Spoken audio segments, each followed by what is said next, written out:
Os segredos do Terceiro Reich. O fantasma do U-513. Uma estrutura fantasmagórica em uma sepultura de areia ao largo da costa sul-americana. Este túmulo em ruína já foi o orgulho da frota nazista. Uma arma mortífera de guerra que enviou inúmeros marinheiros e navios para o fundo do mar. Era de fato um dos melhores submarinos da Marinha Alemã. Ele tinha 15 torpedos e um canhão no convés. Era uma terrível arma de guerra. No comando, um lendário as de U-boats, respeitado e admirado dos dois lados. Guggenberger era um excelente líder e comandante. Ele pertencia à melhor tradição dos comandantes de submarinos alemães. Mas a maré virou e a matilha de lobos foi cruelmente caçada. Carga de profundidade! O U-513 desapareceu. Mas o U-995 é um sobrevivente raro. Mais de 600 deles foram lançados para patrulhar o mar. Este é o único que restou. Capturado em 1945, ele agora repousa em uma praia sob um memorial para milhares de marinheiros alemães que não voltaram. É interessante como a lenda dos lobos cinzentos alemães perdura até hoje. Em especial, é curioso como americanos e ingleses parecem ser mais fascinados por submarinos alemães do que com suas próprias façanhas. E acho que isso se deve ao fascínio com o mais fraco, com o inimigo derrotado, com a causa perdida. O marinheiro brasileiro e empresário Wilfred Schurman é um dos fascinados pela lenda. Quando ele soube que um U-boat havia afundado na costa brasileira, decidiu que tinha que encontrá-lo.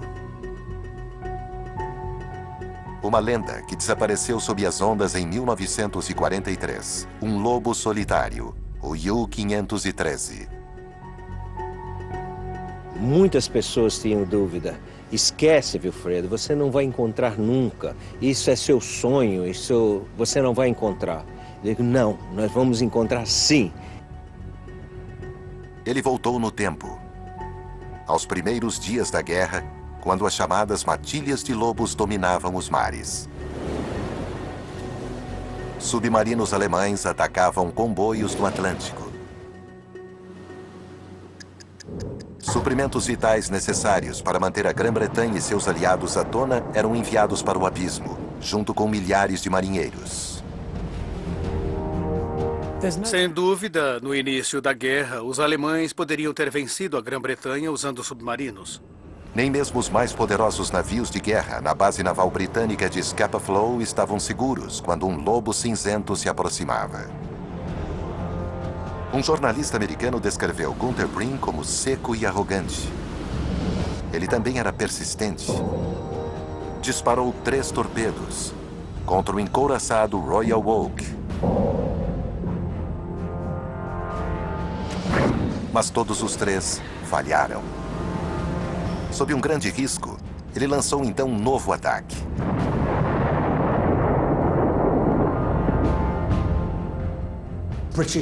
O poder britânico era simbolizado por sua frota, pelo seu poder marítimo. E lá estavam jovens, representantes do Terceiro Reich, provando que o Império Britânico não tinha força.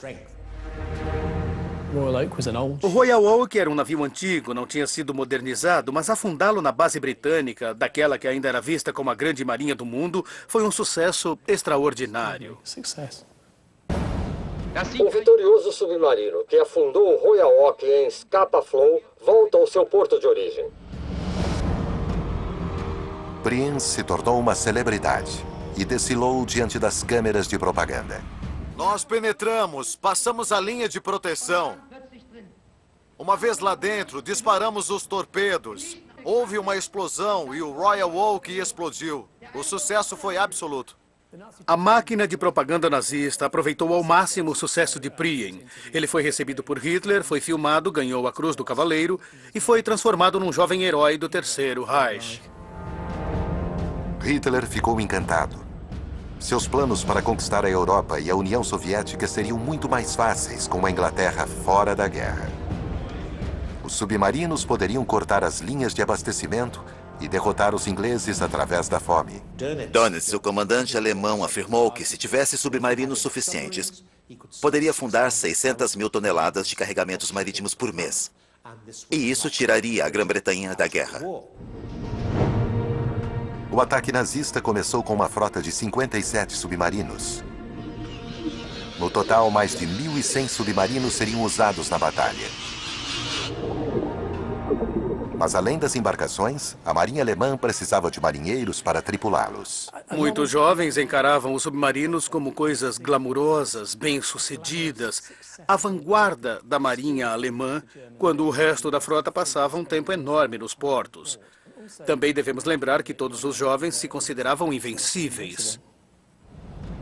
Horst Bredel tinha apenas 17 anos quando se alistou.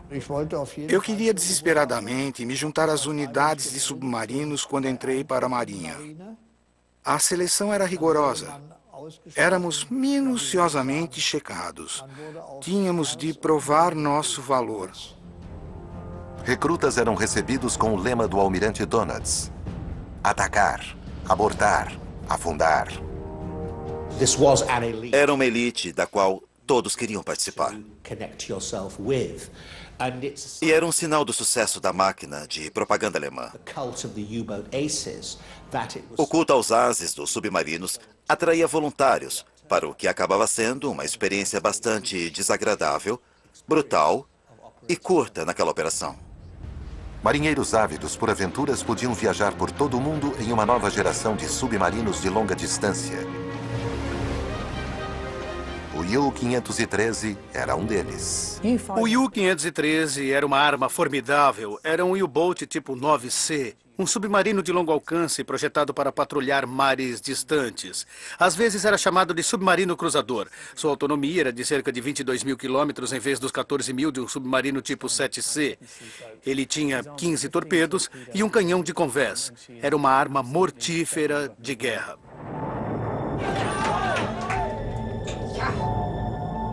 Sua tripulação afundou 4 navios em um mês. Mas em seguida teve uma série de dificuldades mecânicas e no moral. O comandante foi substituído por um dos agentes mais dinâmicos da frota. Aos 28 anos, ele já era uma lenda.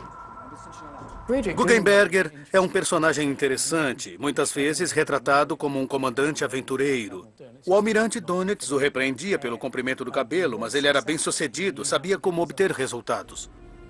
Em função da reputação, ele lidava com seu submarino de uma forma muito agressiva. Ele pertencia à melhor tradição dos comandantes de submarinos alemães nesse sentido. Ele já havia enviado pelo menos uma dúzia de navios para o fundo do mar, incluindo uma das principais embarcações da Marinha Real Britânica. O momento de maior destaque de Guggenberger, quando ele realmente se tornou um as dos submarinos, foi quando torpedeou o porta-aviões britânico HMS Ark Royal. Os alemães estavam atrás do Ark Royal desde o início da guerra e disseram várias vezes que o tinham afundado, mas foi Guggenberger quem conseguiu esse feito.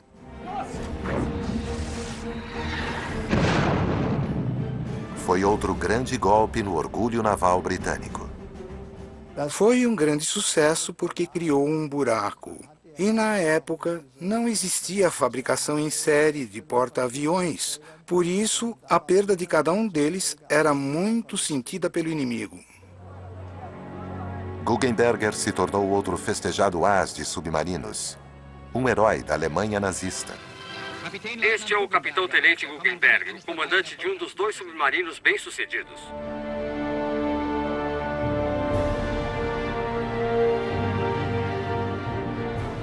Ele recebeu uma das maiores honras das mãos do próprio Führer: a Cruz de Cavaleiro com folhas de carvalho.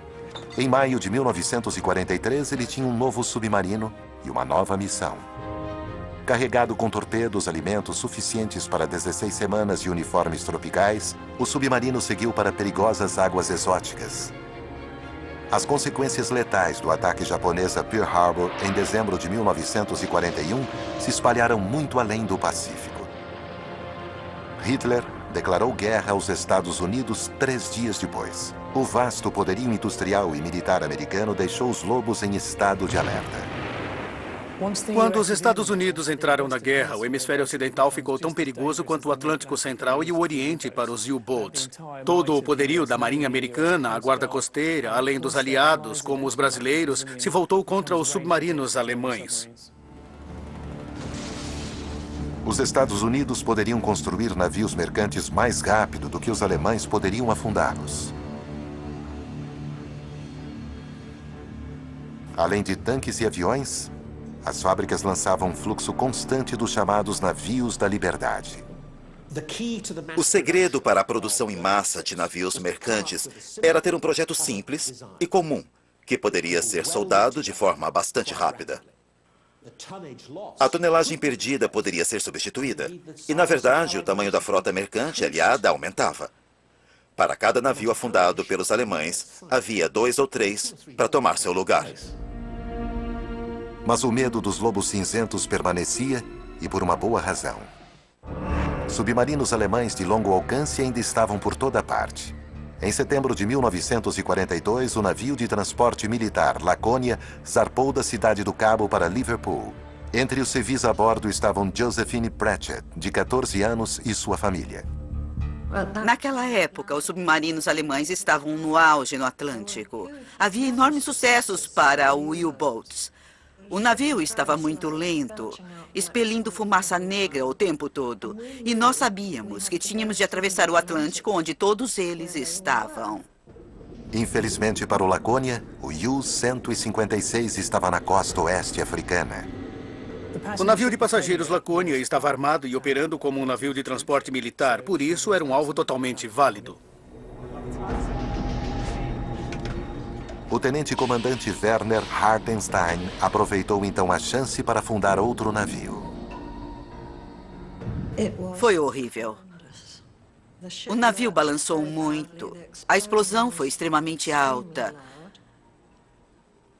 E então houve uma espécie de perplexidade, sabe? Um silêncio. Antes do impacto do torpedo seguinte. Muitos sobreviventes se debatiam na água, incluindo prisioneiros italianos, aliados do tenente-comandante Werner Hartenstein. Ele percebeu então que havia italianos a bordo, havia prisioneiros a bordo, e sua consciência foi mais forte do que todas as regras de guerra. Com grande risco para si e para seus homens, Hartenstein emergiu e chamou outros submarinos para ajudar. Um periscópio veio em nossa direção. O submarino emergiu. E o capitão foi ao convés e, com um megafone, ele disse em inglês perfeito: "Quero que todas as mulheres e crianças venham a bordo do meu submarino." Pode imaginar o inimigo dizendo isso? Também devemos lembrar que o motivou foi o fato de ouvir vozes de prisioneiros de guerra italianos na água, que eram seus aliados. Não sabemos o que ele faria se houvesse somente sobreviventes aliados, mas sem dúvida ele tentou ajudar todos que estavam na água. Em tempos de guerra, quando pensamos o que poderia ter acontecido, esperamos ser resgatados por nossos aliados. Mas não esperamos ser resgatados pelo outro lado. Mas fomos. E não só isso, fomos tratados muito bem. E eu vivi para contar a história. Alguns sobreviventes foram levados a bordo dos submarinos. Outros foram rebocados em botes salva-vidas atrás deles. Foi uma das operações de resgate mais elaboradas da guerra.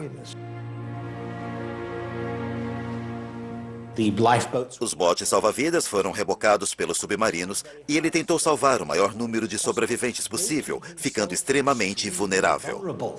Hartenstein fez uma transmissão de rádio aberta em inglês, assegurando que nenhum navio que ajudasse seria atacado. Ele atraiu uma atenção mortífera. Era um submarino inimigo. Se existe uma chance de afundá-lo, tente afundá-lo. Atire primeiro e pergunte depois. É uma decisão cruel, mas eles têm a chance de pegar um submarino na superfície num momento da guerra em que os submarinos são a maior ameaça que os aliados estão enfrentando. Ele disse: "É muito perigoso, não posso mais mantê-los a bordo." Os sobreviventes foram deixados. Muitos foram resgatados por navios franceses. O U-156 escapou e recebeu uma dura reprimenda do Comando Central. Uma das consequências do incidente foi que Donitz emitiu a Ordem Lacônia, proibindo os submarinistas de ajudar os sobreviventes. Mas, na realidade, isso não fez nenhuma diferença. As condições para os comandantes de submarinos estavam ficando muito difíceis naquele momento e nenhum comandante podia se dar ao luxo de agir daquela forma, independentemente de ter a oportunidade ou não.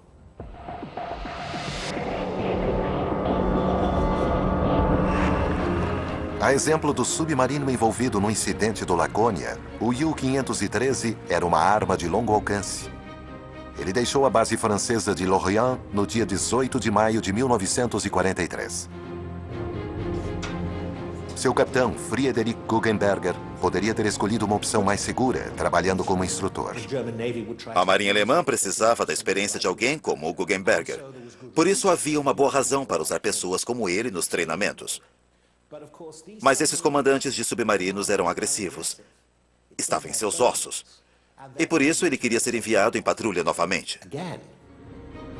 Para a maioria dos tripulantes, era a quarta missão no mar. O mecânico de torpedos Günther Blythe era apenas um adolescente obrigado a servir ao seu Führer. Eu tinha 14 anos e meu marido tinha 17 anos na época. E nosso romance de infância cresceu, mas então ele teve que se tornar um soldado antes mesmo de completar 18 anos. Suas habilidades mecânicas eram muito procuradas. A maioria dos jovens que saíram em submarinos nunca mais voltou. Mas Margarete esperaria pelo marido. Eu soube que seria ele quando eu tinha 13 anos. E foi mesmo. Era uma viagem ao desconhecido.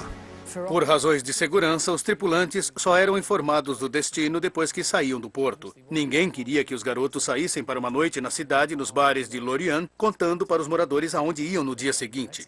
Walter Wittig era operador de rádio em um submarino da mesma classe que o U-513. Claro que pensávamos no que enfrentaríamos na missão. Para onde estávamos indo? Se alguém disser que não tinha medo, está mentindo. Uma vez no mar, as ordens finalmente chegaram. O U-513 enfrentaria uma longa viagem, muito além da relativa segurança de sua base de origem na costa francesa.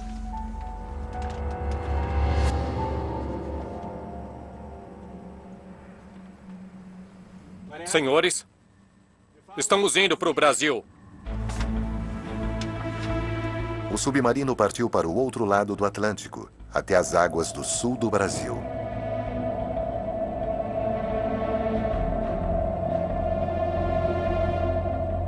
Era um terreno de caça fértil, repleto de cargueiros, levando matérias-primas vitais para o esforço de guerra dos aliados.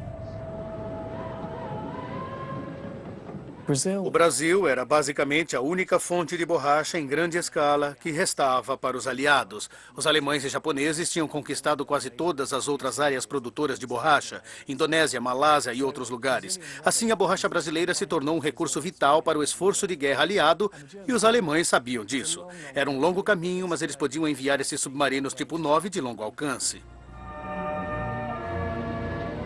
Na longa e tranquila viagem, o comandante tinha que garantir que sua tripulação ficasse em forma. Isso lhes daria a melhor chance possível de voltar para casa, para seus entes queridos. Ele sabia muito bem que não tinha tripulantes perfeitos e os treinou sem parar enquanto cruzavam o Atlântico. Atenção! Fechem a escotilha! Submergir! Vamos! Vamos, vamos, vamos! Submergir! Vamos, vamos! O submarino tipo 9C era muito grande e era conhecido por ser lento na submersão.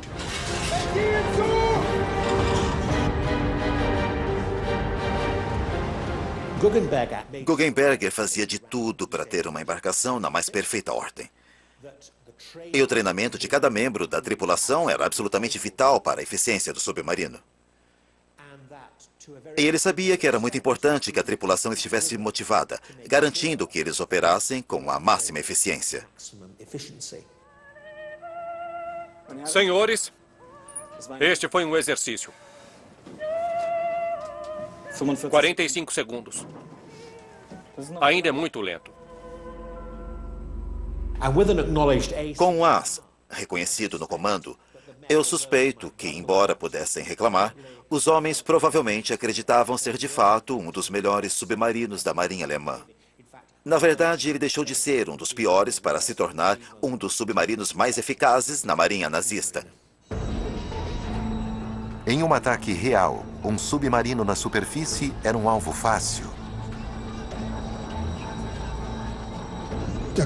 O comandante acionava o alarme e isso significava um mergulho de emergência. Ninguém sabia se era um exercício ou se era para valer. Eram necessários 35 segundos para um tipo 9C mergulhar e ficar submerso. E era absolutamente essencial reduzir cada segundo possível desse tempo. Senhores, 35 segundos. É um tempo razoável. Podemos emergir. Emergir.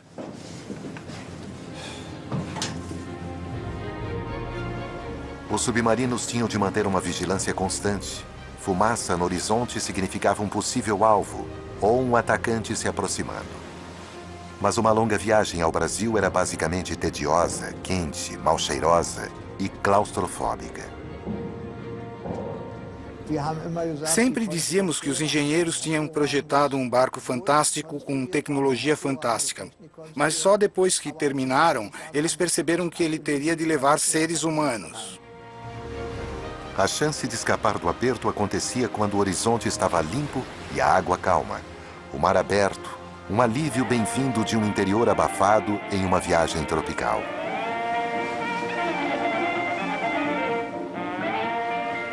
Era uma mistura de suor, vapores de torpedos, vapores de cloro da bateria e também o cheiro da cozinha. Agora imagine tudo isso num único ambiente. No fim, acabamos acostumando. Mas as circunstâncias em que a tripulação vivia nos submarinos são difíceis de imaginar.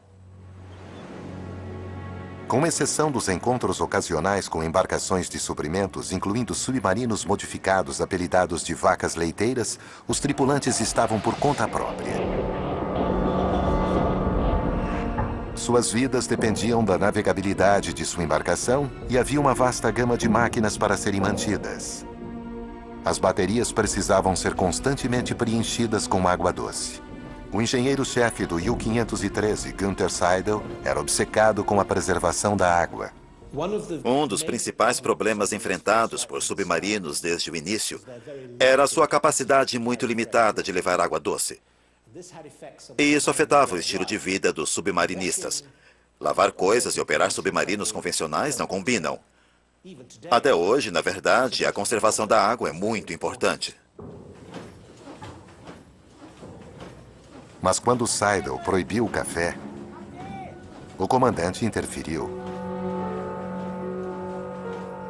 Guggenberger era um excelente comandante e líder de homens, mas também tinha uma capacidade ímpar de captar o humor de seus homens. Com licença. Queria falar comigo? Seidel! Dê café aos homens. Não deve ser tão rigoroso assim, está bem? Sim, senhor. Um bom exemplo é a história de seu engenheiro-chefe proibindo café para poupar água. E embora fosse simpático à causa, a água era um recurso vital, mas Guggenberger percebeu o clima e disse, não, os homens vão tomar café. E imediatamente os trouxe para o seu lado.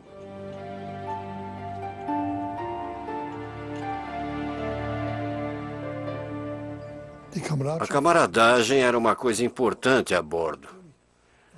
Claro que havia uma diferença entre superiores e subordinados, mas não da mesma forma como em um grande navio ou em terra. Isso não existia no submarino. Era um grupo muito unido. Amontoados em um pequeno tubo de aço, a milhares de quilômetros de casa, eventos como aniversários quebravam a monotonia de intermináveis dias no mar.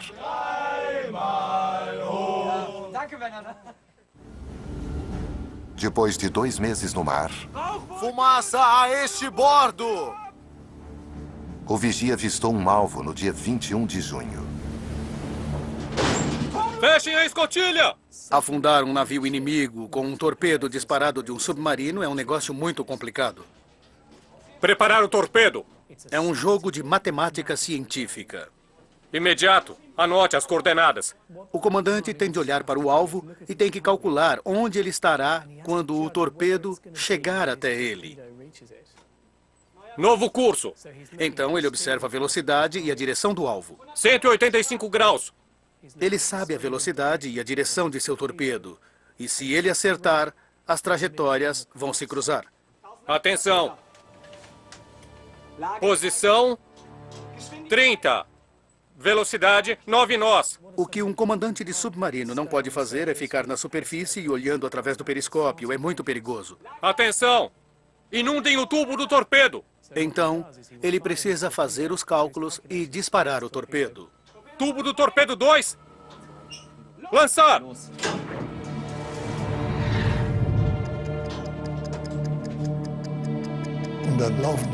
E então o torpedo é disparado e ficamos esperando, de olho no cronômetro, para ver quanto tempo ele deve viajar, esperando o estrondo.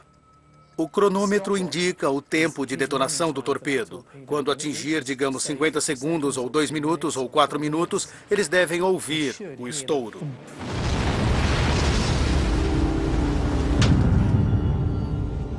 Ótimo! Acertamos!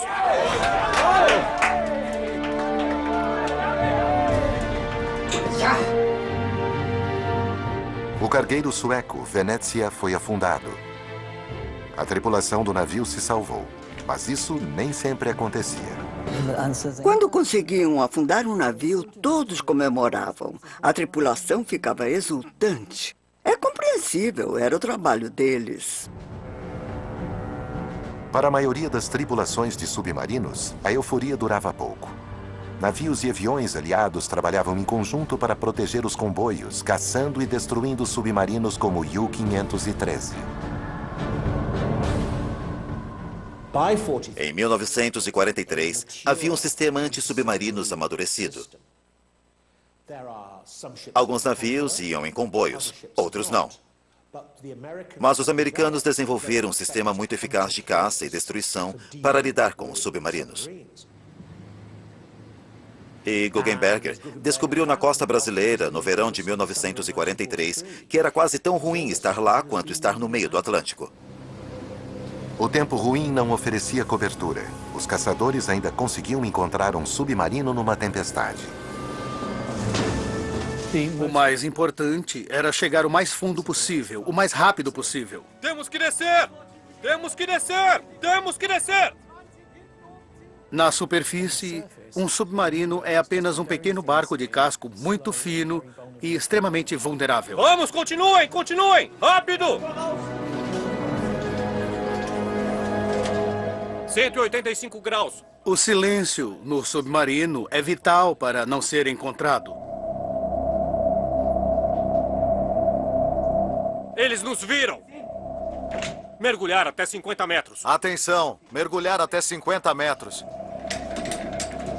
O ping é o sonar ativo. O sonar passivo é um homem com fones de ouvido, basicamente com os ouvidos na parede de um navio. E eles conseguem ouvir o menor barulho. Temos que ficar bem quietos, não podemos correr. Todas as máquinas são desligadas, mas fora isso não podemos fazer praticamente nada. O que está ouvindo? Barulho de rosca. Se alguém deixasse cair uma caneta no convés, ele ouvia. Uma vez feito isso, o navio sabia que havia um submarino lá. 60 graus. Novo curso, 62 graus. 62 graus, entendido. Então eles podiam usar o sonar ativo. Nesse momento, só restava rezar. E achavam o submarino, a profundidade em que estava e a distância em que estava. E então era o fim. Carga de profundidade! Carga de profundidade!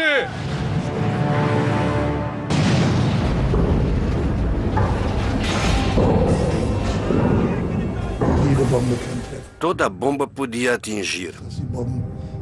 O importante é que as bombas explodissem acima do submarino. Se explodissem abaixo, geralmente era fatal.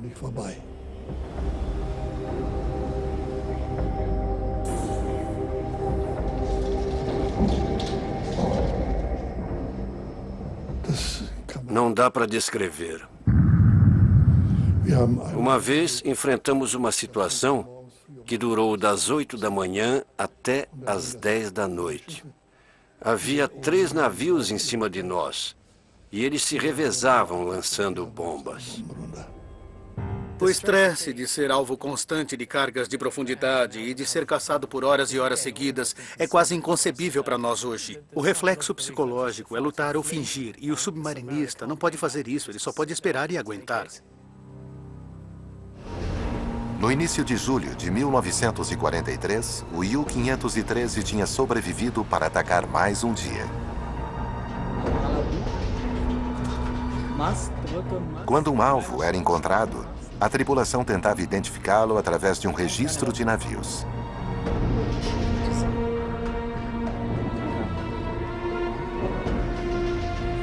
Tá 185 graus. O U-513 afundou 5 navios na costa brasileira, incluindo 2 cargueiros Liberty de fabricação americana.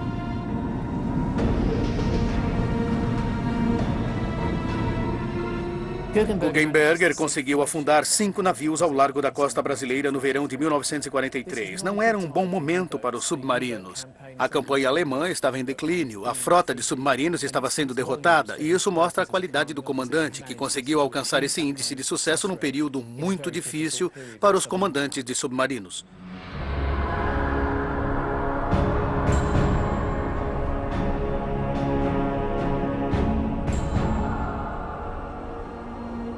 Mas o sucesso parece ter causado um raro momento de descuido do veterano as de submarinos. Mande para o comandante em chefe.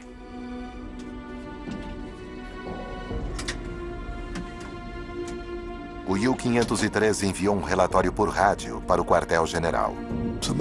No início da guerra, isso era normal. Mas depois disso, nós quase nunca enviávamos longas mensagens por rádio. Eu só enviei uma mensagem da costa brasileira. E foi um sinal com 7 letras.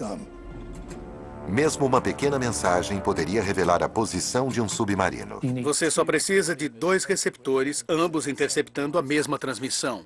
O que temos então é um cruzamento de direções. E se determinarmos onde os sinais cruzam, teremos a posição exata do submarino. Aí podemos mandar grupos de caça para encontrá-lo e afundá-lo. Basicamente, o que ele estava dizendo em código era: aqui estou eu, venha me matar.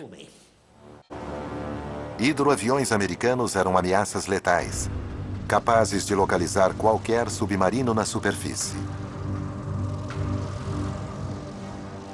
Era um grande barco voador com armamento pesado, capaz de voar milhares de quilômetros pelo oceano, indo e voltando.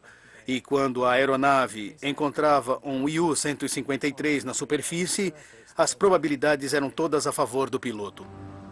Eu decidi ligar o radar para procurá-lo. Comecei a ver alguma coisa. E vi um pontinho muito peculiar, muito forte e muito distinto. No início, pensei que era um barco de pesca. Tinha uma pequena curva, mas era tão brilhante que chamava a atenção. Não parecia ser um barco de madeira.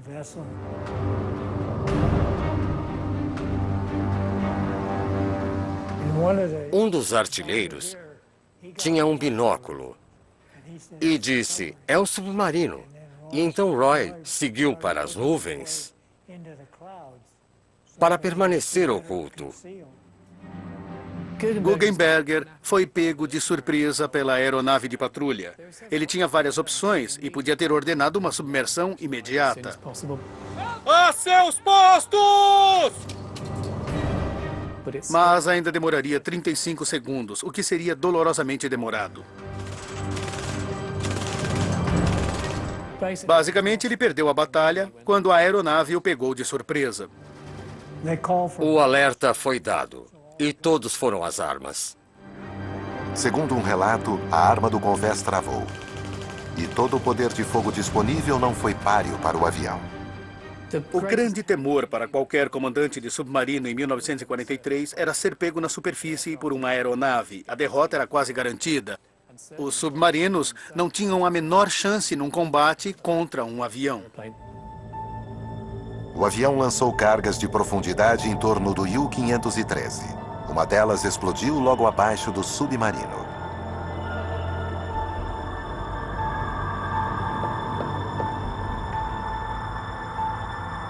O mecânico de torpedos Günther Pleiss foi um dos poucos sortudos. Ele foi salvo por um companheiro.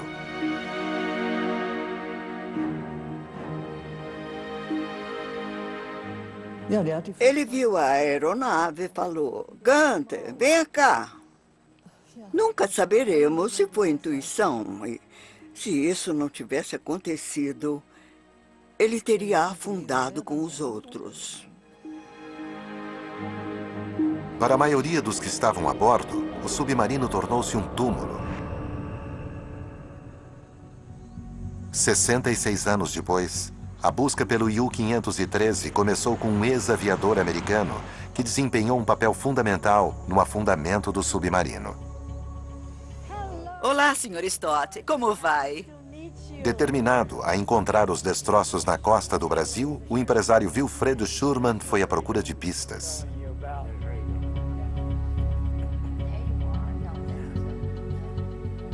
A localização do U-513 dependia do avião que o mandou para o fundo do mar.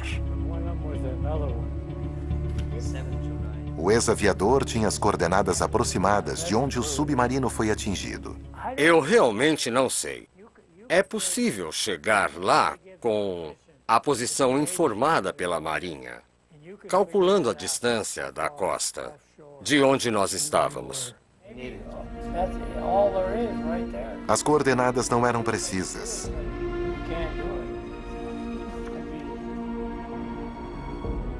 Após voltarem do Texas, a busca para encontrar o U-513 continuou no porto de Florianópolis. Pescadores forneceram novas pistas, os locais de obstáculos misteriosos no fundo do mar que rasgavam as redes. Frio danado, mas estamos muito quente por dentro, viu? Outra viagem intrigante teve início, até o local de uma batalha decisiva a 100 quilômetros da costa. A equipe lançou um sonar de varredura lateral, um dispositivo de radar que poderia revelar o submarino perdido. Mas depois de 17 viagens e vários dias de busca, nada foi encontrado.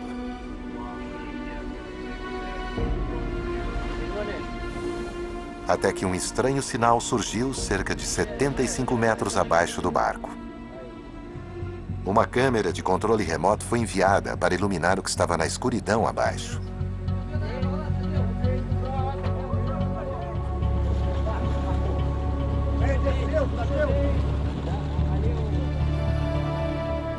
Quase 70 anos depois de seu desaparecimento, o lobo cinzento U-513 foi encontrado.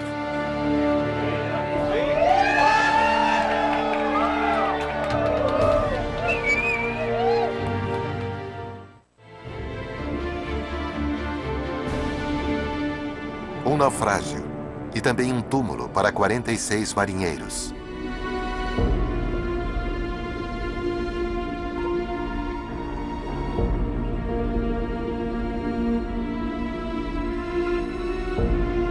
Um casco rasgado, evidência da explosão da carga de profundidade que o enviou para o fundo.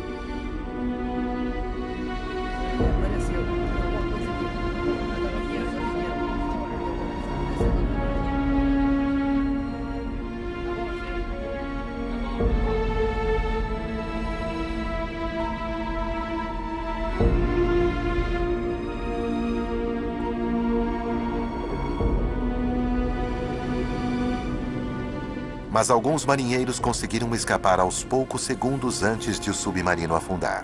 Depois do ataque, havia uns 5 ou 6 homens na água.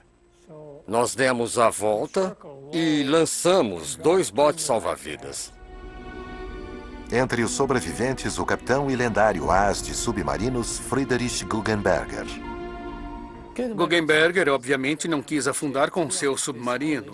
Sinceramente, toda essa história do capitão afundar com seu navio é uma bobagem sentimental.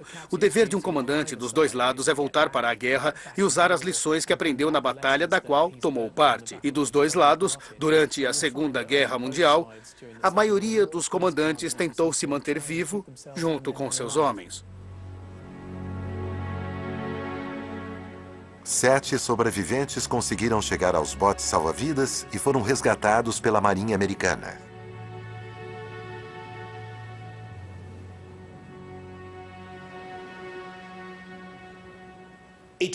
O procedimento operacional era chamar um navio de superfície para ver o que tinha acontecido. E também resgatar os sobreviventes, afinal, a captura de um comandante de submarino podia render uma certa quantidade de informações. O interesse não era apenas humanitário. Embora seu submarino estivesse no fundo do Atlântico, o capitão-tenente Guggenberger continuou a luta em cativeiro. Com oficiais como o Guggenberger, tentar manter os presos muitas vezes era difícil. E Guggenberger está envolvido numa das grandes fugas no lado americano.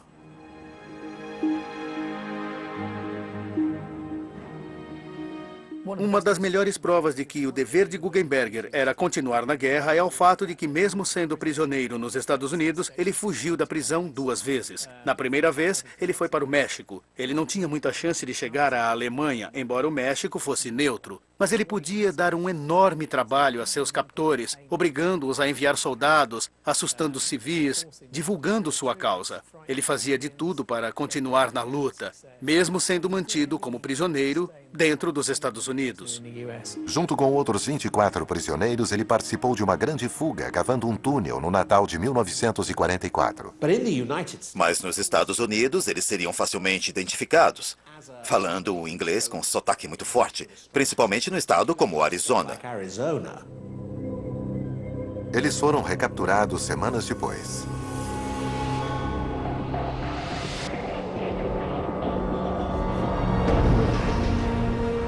Também não havia escapatória para seus companheiros que ainda travavam uma guerra perdida em alto mar. 3 em cada 4 U-boats nunca voltaram para casa. Os sobreviventes do U-513 foram libertados em 1946. O mecânico de torpedos Gunther Blythe casou com sua namorada de infância, Margaret, que assegurou que sua emocionante história de luta e sobrevivência fosse registrada para este programa. Quanto ao aclamado comandante Friedrich Guggenberg, suas façanhas e aventuras continuaram por muito tempo depois da guerra. A maioria dos ases de submarino tinha a tendência de viver intensamente e morrer jovem. Guggenberger sobreviveu à guerra e sua carreira continuou. Após a guerra, a Marinha Alemã foi dissolvida. Não havia Marinha Alemã. Assim, esse jovem extremamente inteligente e motivado tornou-se arquiteto. Quando a Alemanha reativou a Marinha em 1950, ele se realistou. Tornou-se um almirante sênior com um alto cargo na OTAN. E se aposentou com os aplausos e honras não só de seu país, mas também de seus antigos inimigos. E ele teve uma morte estranha e misteriosa. Já idoso, em casa, ele saiu para caminhar e nunca mais voltou. Seu corpo foi encontrado somente 2 anos depois na floresta. Tudo isso faz parte da história intrigante que levou outro marinheiro a encontrar o último submarino comandado por Guggenberger, os destroços há muito tempo perdidos do U-513. Mas é uma sensação incrível, né, de saber que a gente encontrou um submarino e que eu não imaginava jamais. E assim eu estou muito contente de fazer parte dessa história. É uma história de bravura, desespero e sacrifício dos dois lados.